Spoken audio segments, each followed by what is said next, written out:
Welcome to the Wisdom of Women show. We are dedicated to amplifying the voice of women in business.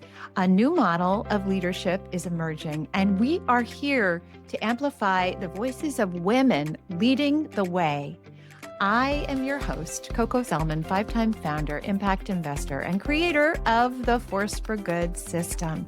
Thank you for joining us today as we illuminate the path to unlocking opportunities and prosperity for women-led enterprises by amplifying the voice and wisdom of women. Today, we have a presence-building architect in our midst. Rachael Grochowski is the founder and CEO of RHG Architecture and Design and the creator of the Design is Spiritual philosophy, an approach that treats spaces as engines of well-being, presence, and belonging, not just aesthetics. With 30 years of experience across residential, hospitality, wellness, and community projects, she leads her award-winning studio in crafting environments that feel grounded, inclusive, and deeply human through intentional flow, materiality, light, and connection to nature. Before launching RHG in 2004, she honed her craft inside elite New York design studios, designing luxury hotels, restaurants, and wellness-centric spaces. Today, she is a sought-after public speaker and an advocate for wellness-centered design through the Global Wellness Institute's architecture and design ecosystem. Rachael brings the rare blend of builder, wisdom seeker, world traveler, yoga teacher, student of history and nature in her repertoire. She brings this to every project and leadership lesson. Welcome, Rachael. Thank you so much, Coco. I appreciate the introduction. That was really rich and feels like I feel honored. We need more of honoring one another in this world. I'm so delighted to meet you. We had the opportunity to meet a few months ago. We spoke to a group of young women entrepreneurs at Montclair University in New Jersey. We sat next to each other and answered questions on resilience and leadership. I knew I needed to invite you, Rachael, to be here on Wisdom of Women. I'm happy that you're here. As we get started, I always like to ask, what is a book written by a woman that has significantly influenced your life? So I love this question. As I was thinking about my answer, one of the first things that hit me was the frustration of how few books are written by women and how many are written by men. It actually took me a little bit of time. And then I landed on something this morning. I changed my mind about a book that has profoundly changed me. And actually it's written by my yoga teacher, Sean Korn, who is an international yoga leader and with yoga for trauma and social justice. Her book is called Evolution of the Soul. The reason it was so profound for me is that I work to live my life through the lens of yoga. And the book is really her journey of how she saw her life through the lens of yoga and how yoga can open you up to seeing things, help you develop resilience, how you see yourself, the reflection of your own strengths and weaknesses, the shadow and the light, and really be present in current time. Beautiful. I love this. What richness, seeing your life through the lens of yoga. One of the things that's remarkable about you and your business is the way that you have really built your business through the lens of yoga. I think that's why you're so successful. I can't wait to dive into that. Before we do that, though, I always like to start with getting to know you as a human and looking back on your life. Can you share with us 3 moments of your life experience that have shaped the human being that you are. These could be moments where you stood up, moments you broke down, moments when someone surprised you or grace fell upon you. Share with us 3 moments that have shaped the person you are proud to be today. The first moment that pops into my head is being in nature. When I was a small child, I was originally born in Wisconsin. I grew up in Colorado, but my grandparents had a cottage on a lake. I can still feel the air on my skin and hear the sound of my footsteps as I would run down the dock and jump in the water. Those moments really formed my connection to nature and my awareness of that connection. A second moment that was triggered by your introduction of the question is a little more dramatic. When I was in high school, there was a girl who lived around the corner from me. She was neurodivergent. And I remember she was walking home from school one day, and these boys in a car were following her and harassing her. I was also a teenager, and I stepped out into the street, started yelling at these boys my own age to leave her alone, and kind of stepped in to do my best to be a ally and stand up for the protection of someone who probably dealt with that a lot. That was pretty profound. I think it's something I think about, but it came to my memory as you said. It does have something to do with why I am so focused on social justice and equality and being an ally where I can. The third one might be this realization that once I became an architect, and maybe they're all tied together in some way. I think they probably are. I was working for a very well-known AD 100 firm and doing just the most beautiful high-end work, and felt really empty. Felt like I was creating beauty, but not reverence. Wow. I really struggled. I considered leaving the industry because it didn't feel like I was in my purpose. What was I giving back? Who was it accessible to? That's something I still struggle with at times, which is, we talk about more later, but why I choose the type of projects that I do. So those would be the 3 moments.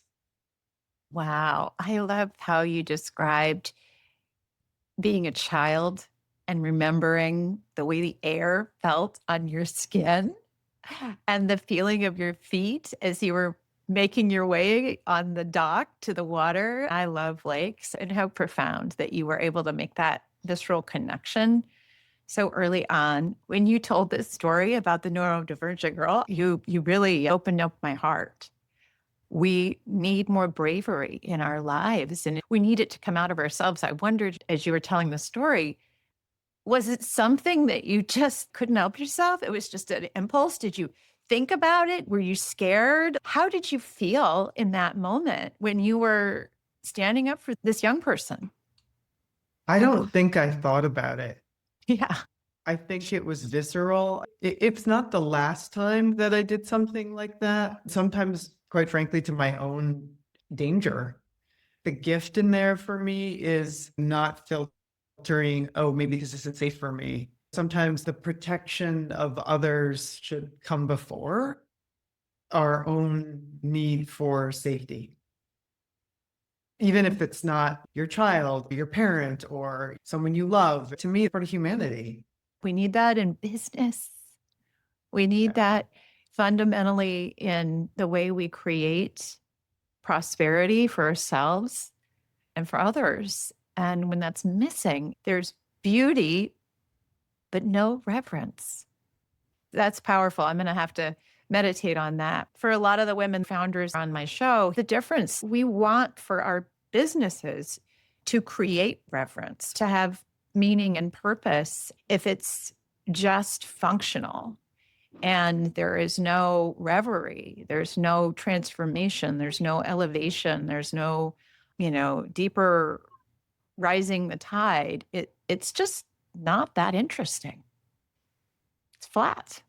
It's why women leaders are so important. So tell us, what is this idea behind design is spiritual? So design spiritual, it's interesting because the sequence of your questions is leading me down the path, which I'm sure is intentional, but beautifully.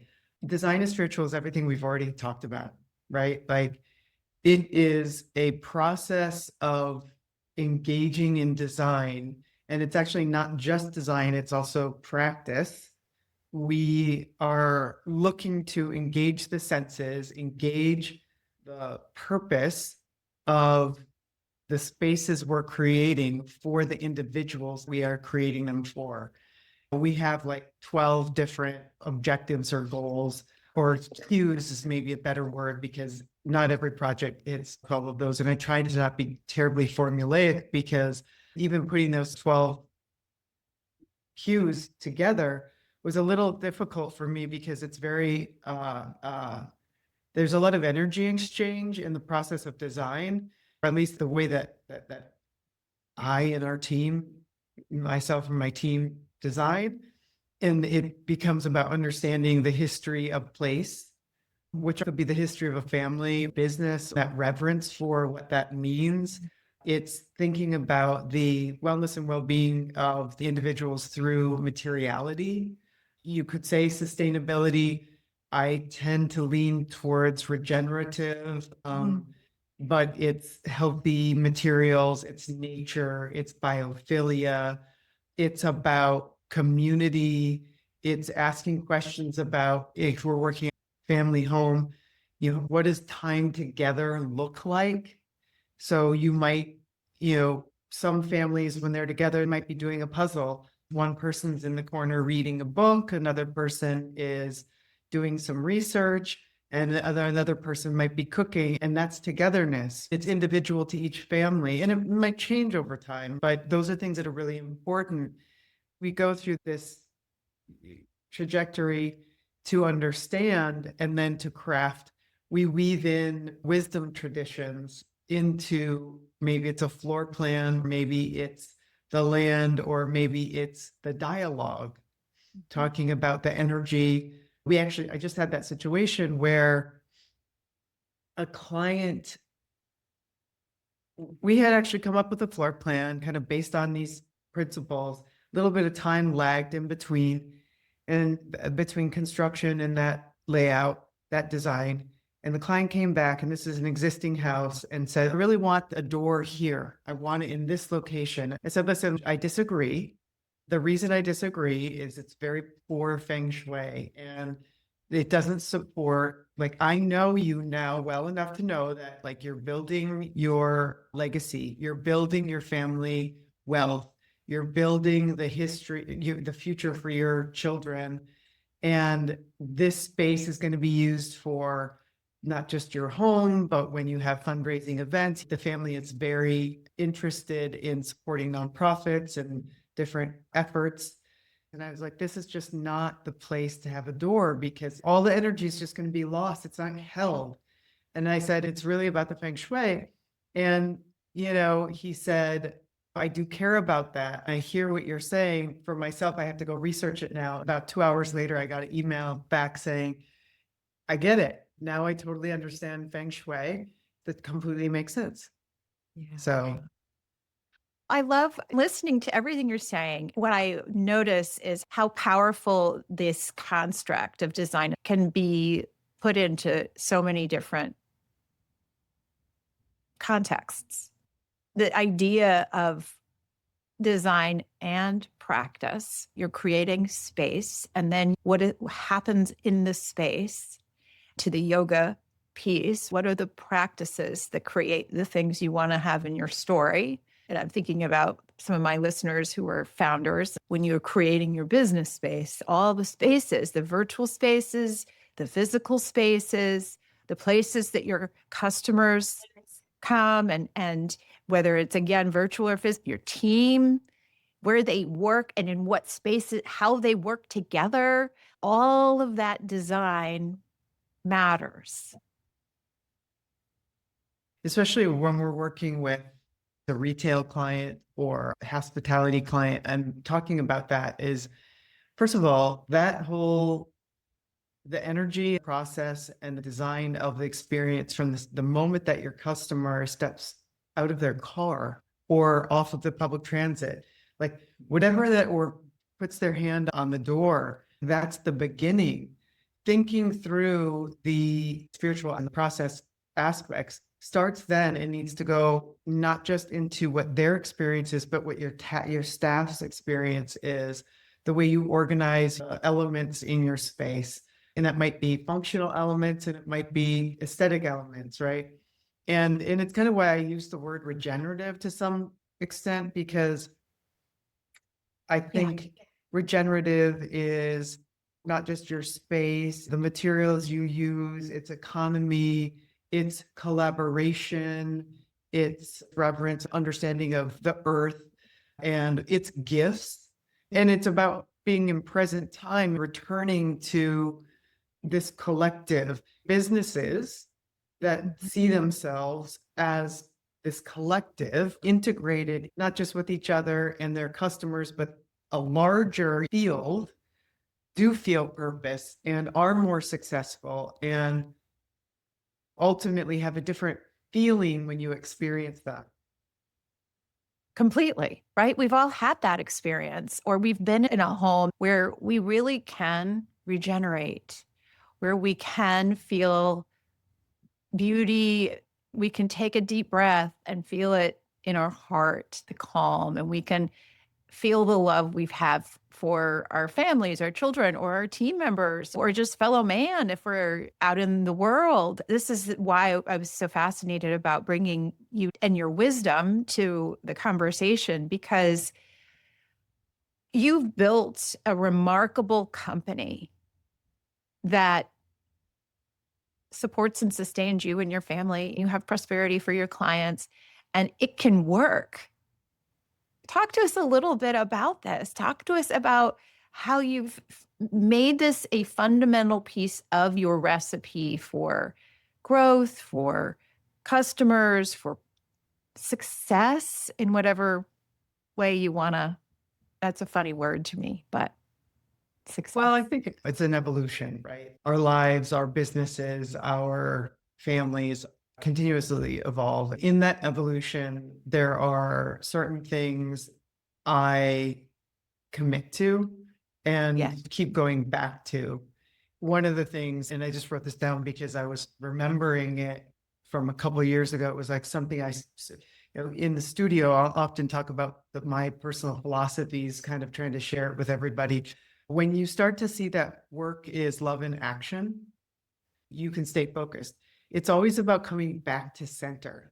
All of us have moments where we're like a kid in the candy store and we have, and I'm sure most people are, especially entrepreneurs, I have a million different ideas every day, can sometimes drive my administrative marketing and leadership. The design, I'm very narrow. I have an idea and I can stay on it. But when I'm thinking about how I want to be perceived and how I want to feel, there's so many avenues to share that I can sometimes go in lots of different directions. And you always have to come back to center, going in a million different directions from like, oh, that's interesting. That person's doing it this way. Or look at that project. That's pretty brilliant. Why haven't I done anything like that yet? Coming back to the center of who am I? And what really means something to me, even when I talk about wellness projects, it's interesting because over my career, I've done lots of spas, yoga studios, fitness studios, lots of wellness type spaces. I recently realized, coming back to center, that wellness, it's so much bigger than that. And I shouldn't say I recently realized this. Like every time you realize something, you actually already knew that. right? Do you have that experience too? Totally. Of course. Yes. It's like, of course this is true, but it's hitting me like a ton of bricks again, right? Yeah. Some of our projects that I find the most rewarding are not that design savvy. Like we worked on a grain mill that is, the client is working towards rebuilding native grains in Western New Jersey. And she's working with a miller. She was developing this grain mill. It's and it's pretty functional. I mean, it's cute. It's also got a retail store and it's creating a whole community hub. But it is so rewarding because now more and more farms, instead of growing native grains, which are being milled in this grain mill, which are now providing grain and wheat, different types of grains to even restaurants in New York City, much less around the rest of the state. And so it's actually like healing the land. Wow, that's amazing to be involved in a project that goes back to the root of the three things that changed my life, moments that changed my life, right? Like nature, Nature. right? One of the things that strikes me about you, and I know you've owned your company since you've been doing this for a long time. As you build a company, every founder I know, including myself, when you're first getting started, you want to take anybody who will pay you. Over time, I have gotten better at being more clear about who I can best serve. I'd love for you to talk about your journey because you are working with clients that enrich you, you enrich them, you attract them. You might turn down projects. Can you talk about that and how that's actually made your company stronger? Yeah, there are still days I question, should I take this project or not, right? Sometimes we take a project I'm not sure about, and it turns out to be a gift. For whatever reason, I said yes. I'm always trying to stay open to that, who is right and who maybe isn't going to support our mission. It really comes down to clarity of the message. I've been talking about design and spiritual, like, yeah, my business has been around for, I guess, 22 years now. I was always talking about energy. I was always talking about nature. I was always talking about the way you feel in your body. But now that I have spoken the words design and spiritual, I can use that as a filter with clients. With clarity with yourself, that can be like, again, I just had a potential project interview with a residential client because we have such a broad range of project types.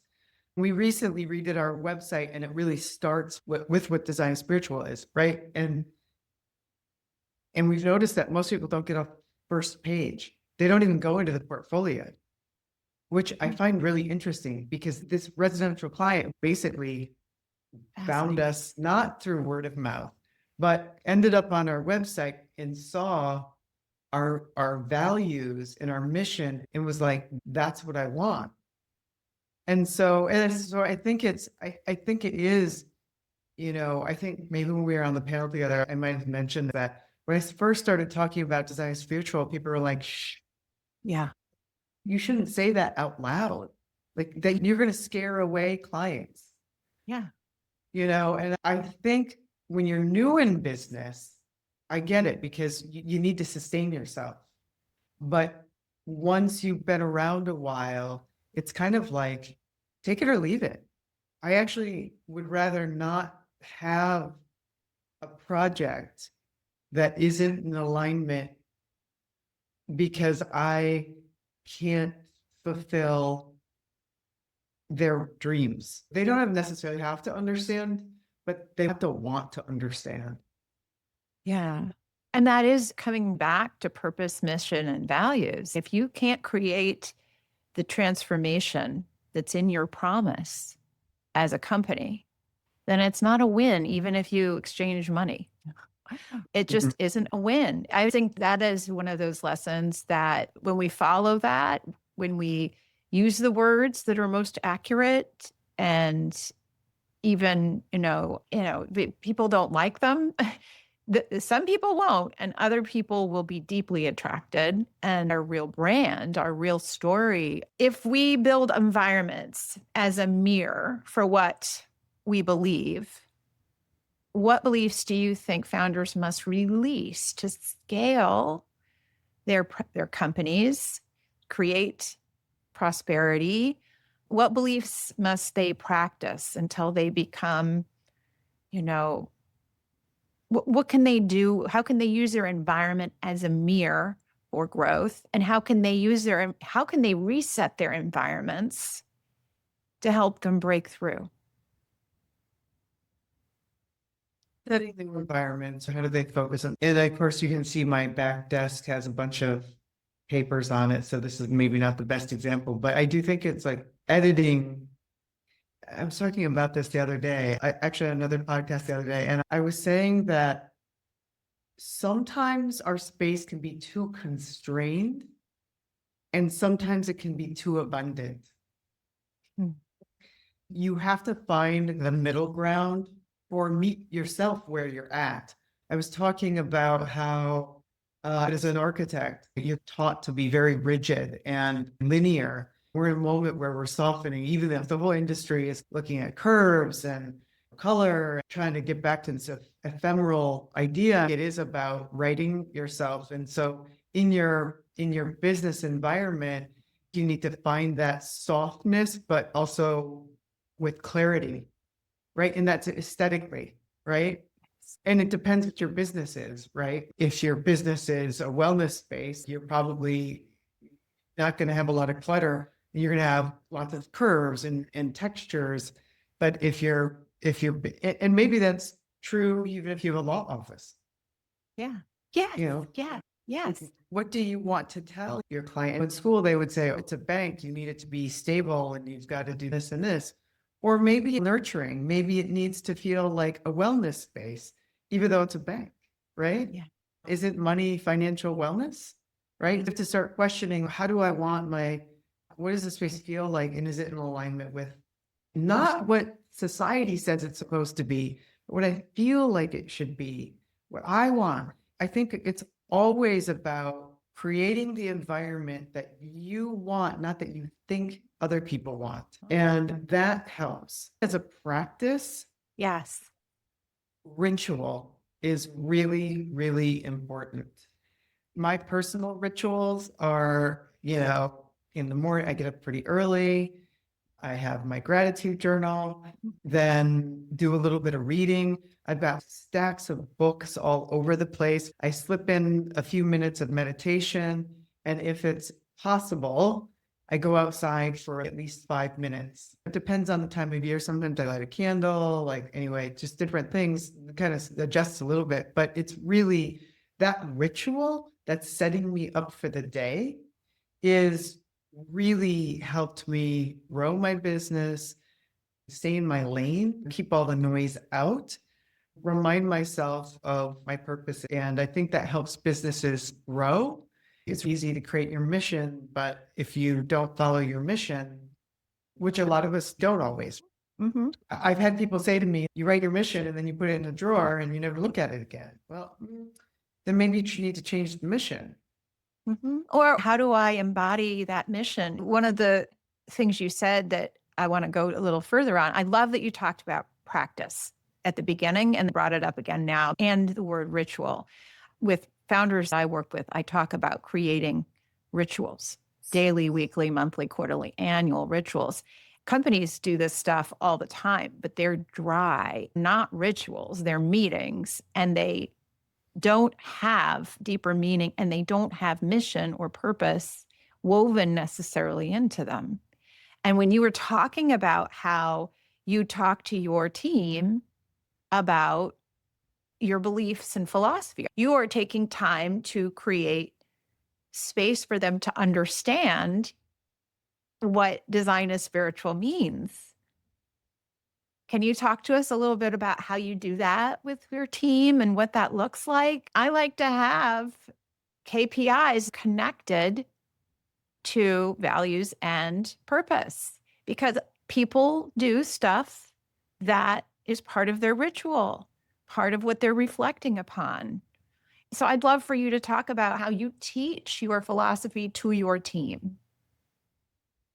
Absolutely. Lots of different ways. And again, it's partially somebody from the outside might say it seems inconsistent, but it's really an evolution. And so many times Monday mornings, we go through all of our projects.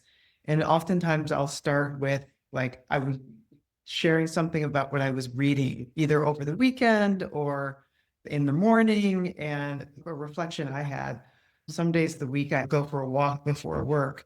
And I think one of the recent things I shared was, oh, I walked around the park the opposite way. Isn't it interesting when you start to look at things differently? And what does that mean? I was talking about that in the studio about how that applies to design. There's not just one path, right? So maybe when you start the project, you start looking at it from all the different sides, and then maybe you come up with a different solution, right? So I share stories.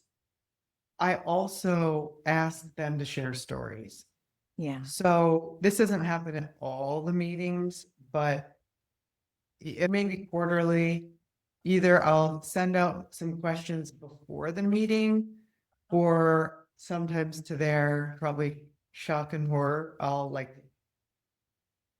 ask a question unexpected about like, tell me a moment where you have a real clear memory of a place and a moment, and share that with us.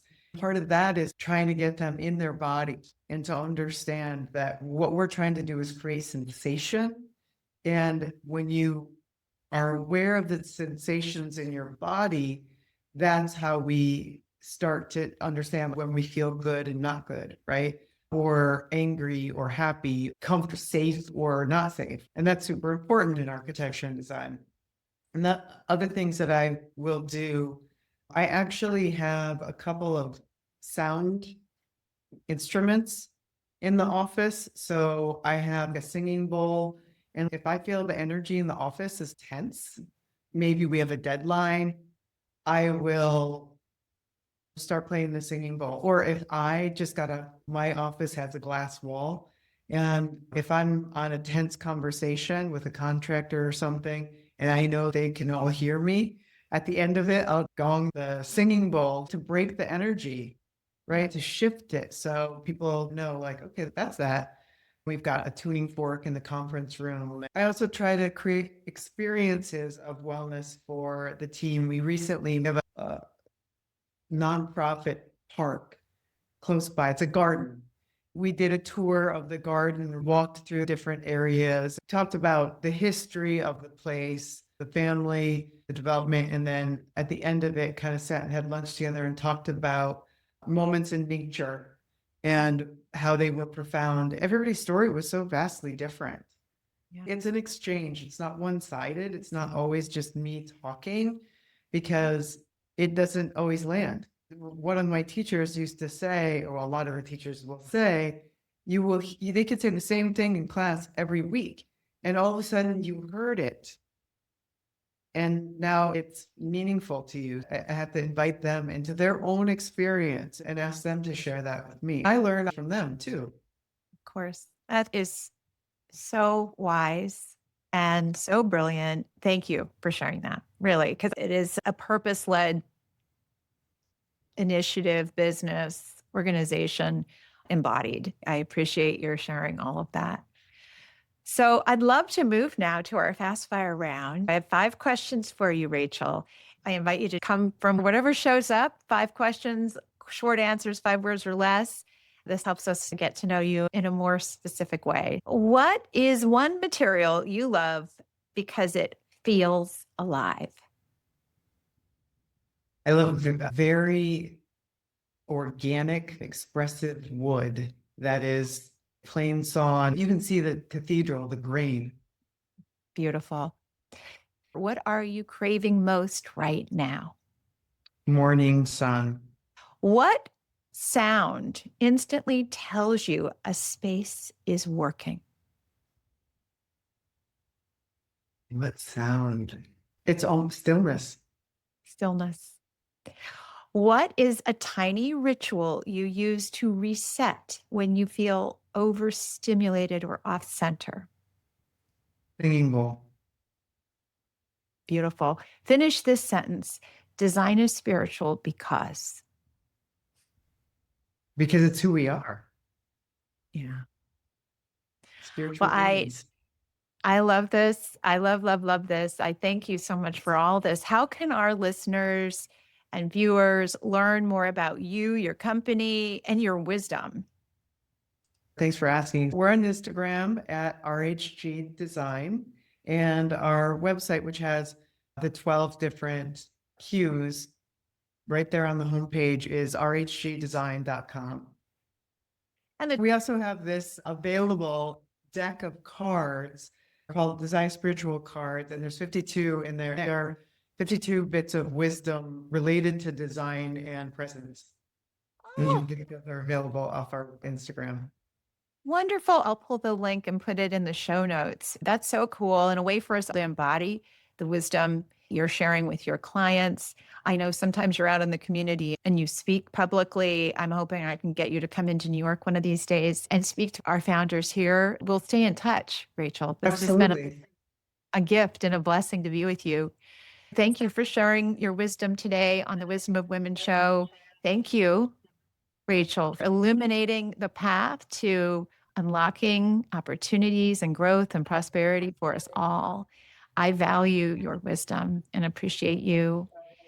And to all of our world-changing listeners out there, be sure to follow, like, and share the Wisdom of Women show on your favorite listening or viewing platform is. Infuse more of your wisdom into your business, and a great way to do that is to take the growth readiness quiz at aforceforgood.biz/quiz and uncover where your insight is needed most in your business. The world is made better by women-led business. So let's all go make the world a better place.